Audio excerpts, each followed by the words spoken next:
Oh, the year is 2000. The year 2000. Can you believe that? We're in 2025. And that's World of Warcraft and how they were one of the first to implement marketing strategies that we still use today, not just in the gaming industry, but in a lot of industries that you can think of, from movies, media, entertainment, to, again, just basic day-to-day marketing practices that some people covet and hold so dearly.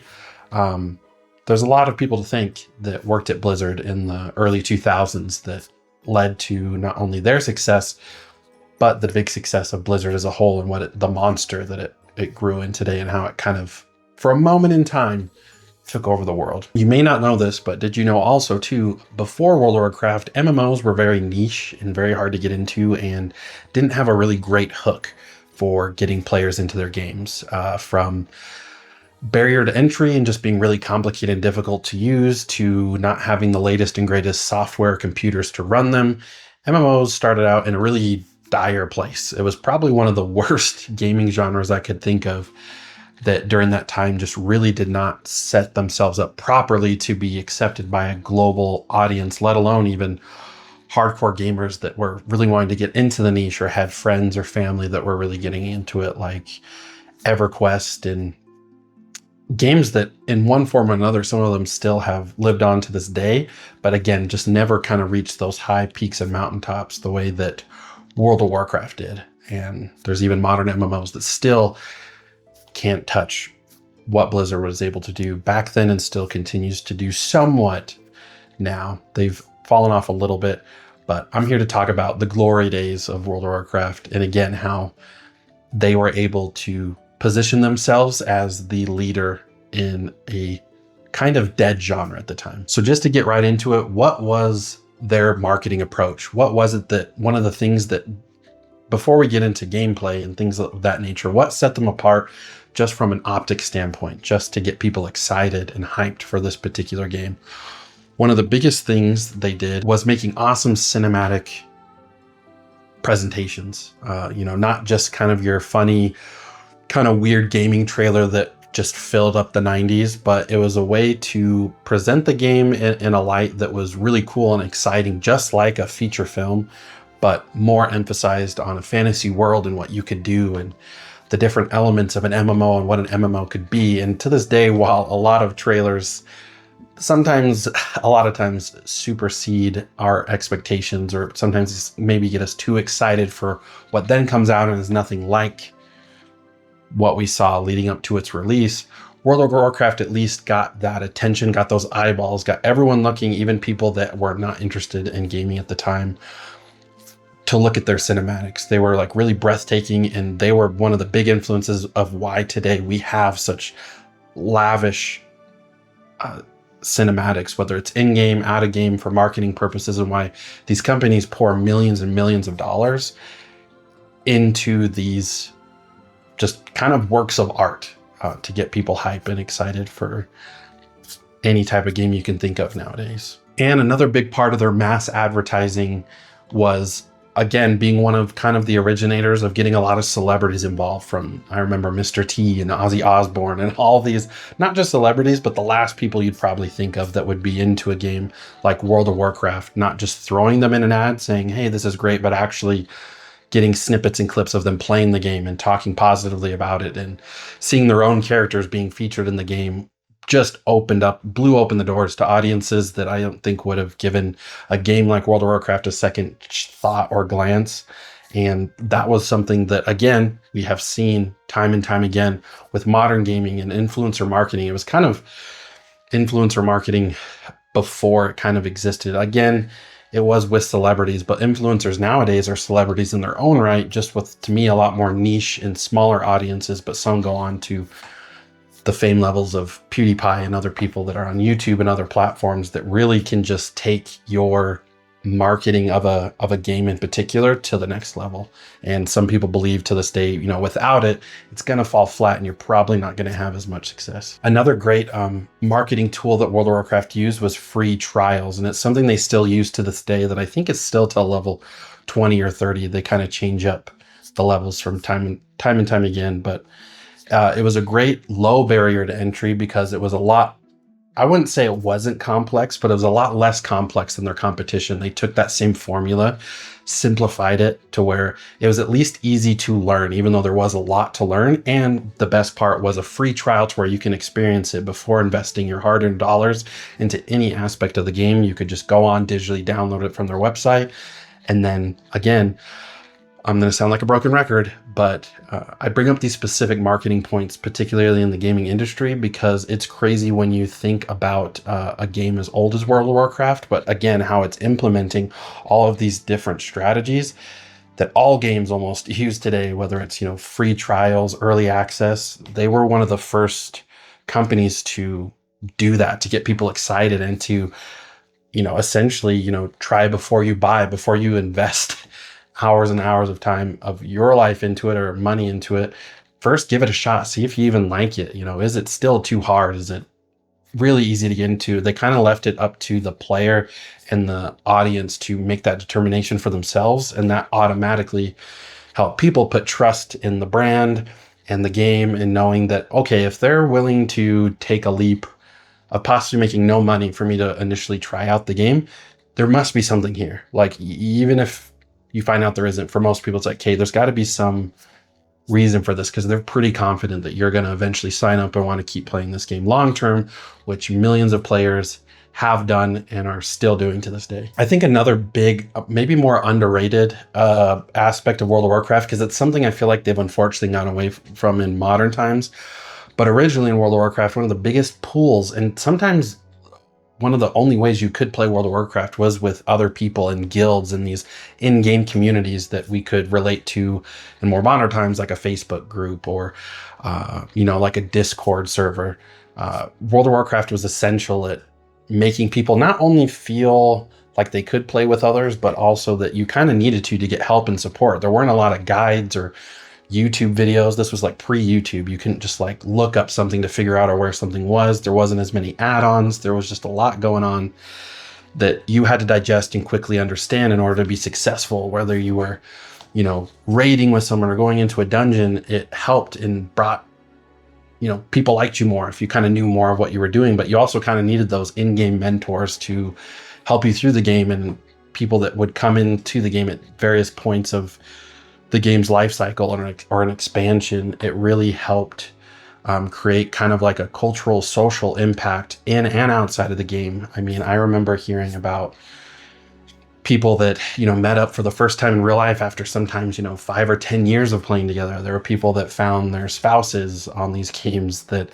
eventually led to them having a whole life together and relationship outside of a game, but the game was kind of the catalyst. And I know that was something that I think a lot of modern games might never be able to do again. I don't know if many modern takes on that type of impact on people's lives, but it is just another thing that I think has led to the longevity of World of Warcraft. Is there are still those communities, there's still those people. And now there's, again, like I said before, like Facebook groups or Discord. Now there's more channels and more avenues where you can still talk about these games or have these relations with people outside of the game.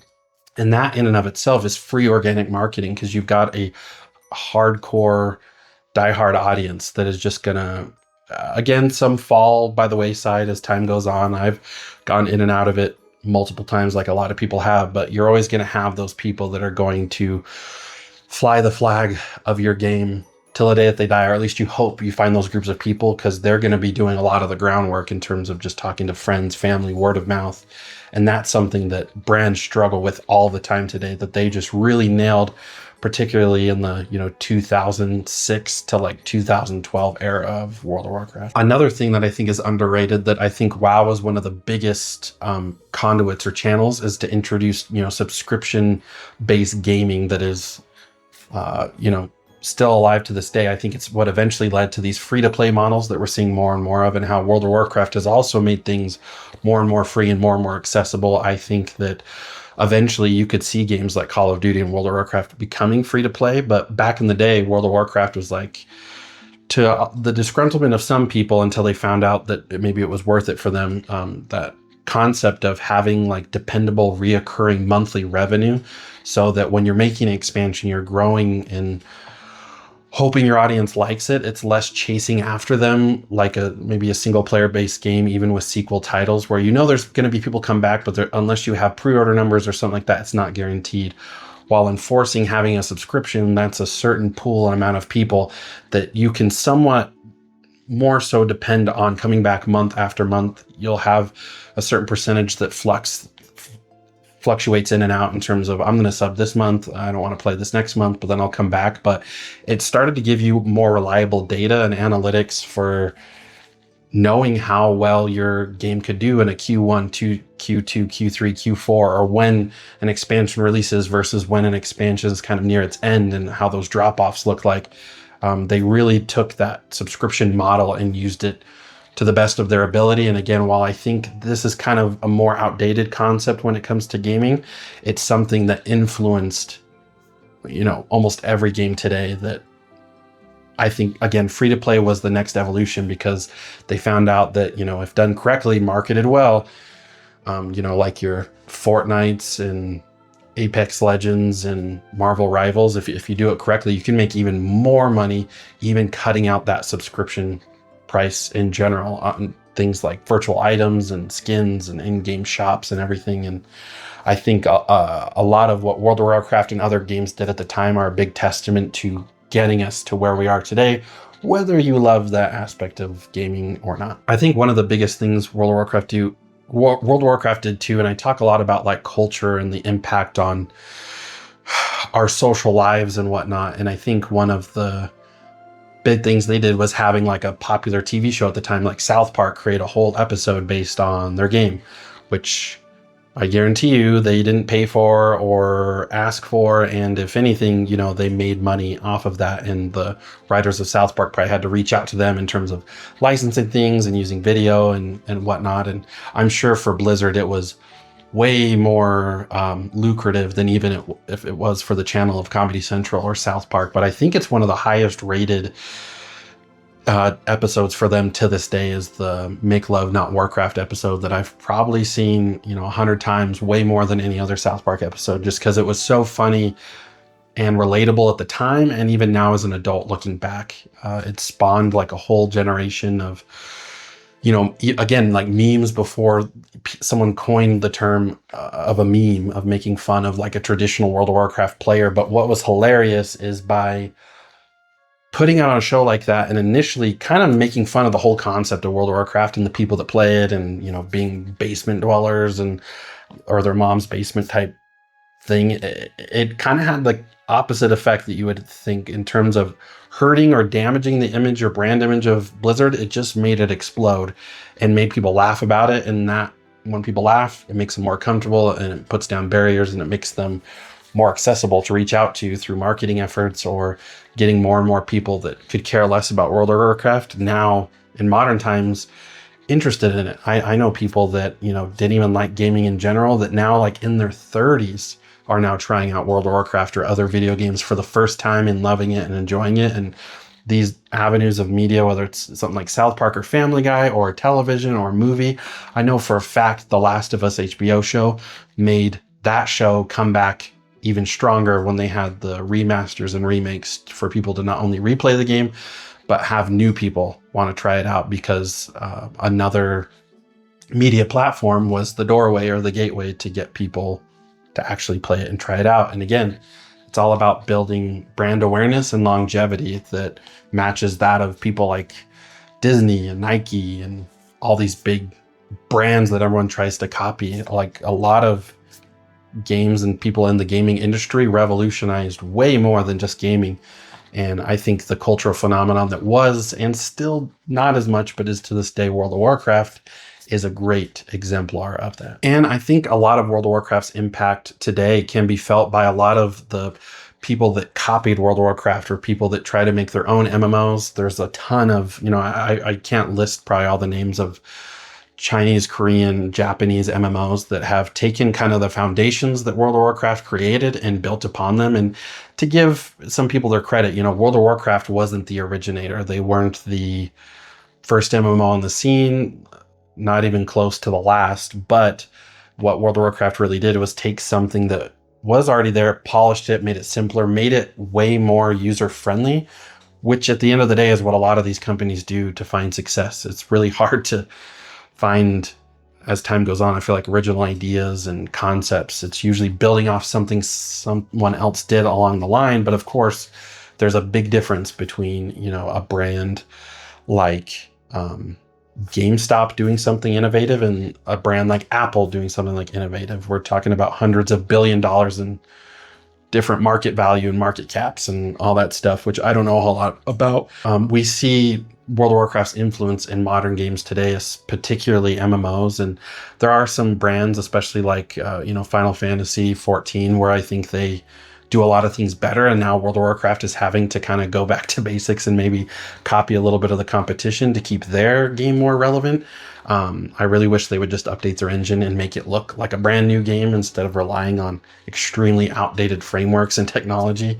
But it's really cool to kind of see that, you know, if you ever doubted the success of World of Warcraft or what it came to be, or if you're younger, you can just take a look around you, because a lot of what you see in the MMO space is almost probably like 90% because of World of Warcraft back in the early and late 2000s. But that's just kind of a brief glimpse into World of Warcraft and how, you know, it kind of revolutionized not gaming, but marketing in general, particularly. And, you know, I'm always fascinated with all things gaming and marketing. And so I thought it would be kind of an interesting topic for a video to dive in today. But I want to know what you think. What are some of your memorable moments, or why you like or hate World of Warcraft? Or did you ever learn anything career-wise from World of Warcraft? I know I have, in terms of implementing marketing strategies and value ladders and all sorts of things that sometimes we don't think about, but having a chance to do this exchange with you of information through video format is really good for me to kind of introspect and be like, wow, like,